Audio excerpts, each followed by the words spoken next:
Umabot na sa 64 ang kaso ng vote buying sa rehiyon batay sa pinakahuling datos ng Commission on Elections o COMELEC Bicol. Ayon kay Attorney Maria Juana Valeza, Regional Director ng COMELEC Bicol, 34 nito ang mula sa Catanduanes, 11 sa Camarines Sur, 8 sa Albay at Masbate, 2 sa Sorsogon at 1 sa Camarines Norte. Sa kabuuang 64 na kaso, 61 ang nasasangkot sa pamamigay ng pera, samantalang 2 naman ang may kinalaman sa pamamahagi ng gamit. Bukod pa rito, mayroong 10 karagdagang kaso ng paggamit ng mga sasakyan at tauhan ng gobyerno para sa pangangampanya.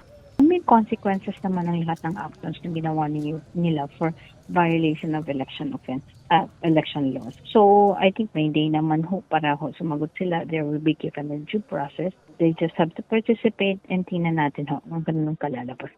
Karamihan sa mga reklamo ay natanggap ng komisyon sa pamamagitan ng email, social media at mga report mula sa kapulisan. Yung majority of them, nag-submit naman na sila ng kanilang mga reply or comment doon sa mga show cause orders natin. Yung iba naman, pinadalhan na natin sila ng subpoena, which they have 15 days within which to submit their counter affidavit. Yung iba naman is ni-refer natin sa mga police for further investigation.